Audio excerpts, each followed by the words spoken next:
She said it with a smile, that mocking, entitled little smirk that didn't even look like her anymore. At least Mom's new husband isn't a poor loser like you. The clink of silverware froze in midair. Her voice, too loud and too polished, sliced through the stillness of my kitchen like a serrated knife. My ex-wife sat at the end of the table, swirling her wine with smug satisfaction, like she hadn't just finished feeding those very same words to our daughter days before. I didn't respond. I chewed my food slowly, swallowed hard, then reached for my water, as if I hadn't just been gutted in front of the only two people I once called my family. That's when the real silence began, not the one that hung awkwardly in the room. That would pass. This one was deeper. It started inside me. There was a time Sarah used to run straight into my arms after ballet class. Her tiny feet blistered from the studio floor, her cheeks flushed and radiant, her breath full of possibility. "You're my hero, Daddy," she'd whisper. And I believed her. Even after the divorce, I stayed close. I paid for everything. Her tuition, her car, that summer program in Paris she bragged about to her friends. All of it came from my quiet sacrifices, my skipped vacations, the long work days, the ignored needs. I didn't complain. Not once. Not even when Laura left me for a man with an empty smile and a loaded credit card. Not when she slowly, meticulously poisoned Sarah with stories of my bitterness, my shortcomings, my failure. I watched the transformation in real time. One comment at a time, I lost her, but I held on to hope that one day she'd see through it. And then came that dinner. That night, hope died, not with screaming or slamming doors, but with indifference, with silence. The betrayal wasn't theatrical. It was subtle. It showed up in the way Sarah stopped hugging me, in the way she rolled her eyes when I asked how school was going, in how she casually started calling her mother's new husband Dad, right in front of me. But it wasn't until I saw the tuition receipt, paid not by me but by him, that the knife twisted deep. She had removed me from the financial portal.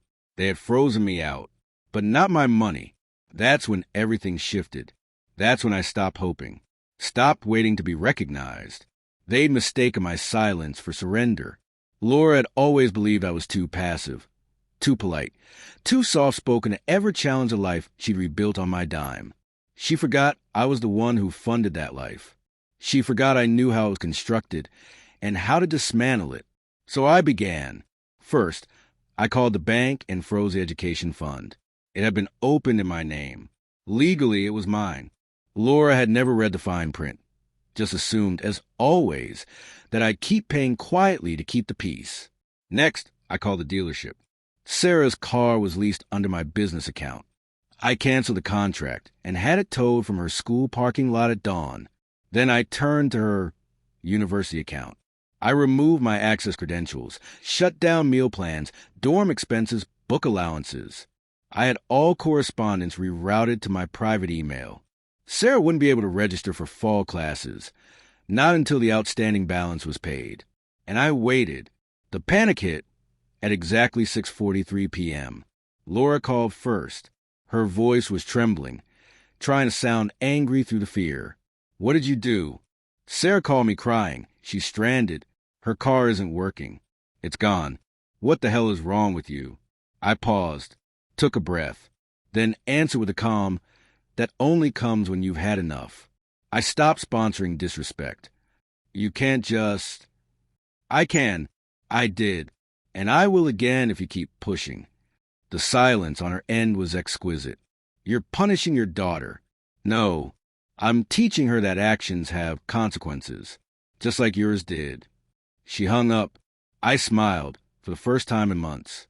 2 days later, Sarah came back, not for a visit, but to beg.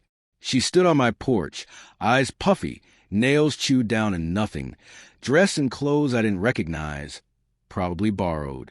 Gone was the polished, high-end version of her I had come to know. For the first time in years, she looked small, real. "I need help," she whispered. I said nothing. Then she broke. Tears poured down her face. "I'm sorry. I didn't mean it. It was just a joke. Mom said she told me you wouldn't care." I looked at her. Asterisk, really asterisk looked. Not the girl who had flung my love aside for the approval of others. Not the teenager who had treated my sacrifices like spare change. I saw the little girl I once tucked in at night, who cried after her first school play, terrified I wouldn't be proud. I never wanted you to love me for money, I said softly, but I won't let you hate me and still take from me. I don't hate you, she cried. I was stupid. I thought, she trailed off. I just wanted to fit in. I didn't mean what I said at dinner. Yes, you did, I replied, and that's okay. Now you'll learn what it costs. I didn't hand her the keys. I didn't write a check. I gave her something more valuable, asterisk responsibility star. She got a part-time job, moved in with a friend. For the first time in her life, she learned the true cost of cruelty, of entitlement. Laura kept calling, leaving voicemails. Some were furious, others pleading. I never answered, but I listened to every word. You're ruining her life. No, I was saving her from yours. Months passed. Sarah's texts became shorter, quieter. She stopped asking for money and started sending updates instead. A photo of her with her co-workers. A textbook she bought used. A simple thank you for being tough on her when she needed it. She was learning. And Laura? She stopped calling when her husband's business imploded. Turns out it was built on loans and lies. Her Instagram went silent. No more yacht selfies. No more stage power couple posts. I never lifted a finger. I simply stepped away and let gravity do the rest. People think revenge is loud, explosive, but the most satisfying kind is silent. Precise. It doesn't destroy, it reveals. And when the dust settles, the ones who betrayed you finally see what you were all along. Not weak, just patient. And now you're done waiting.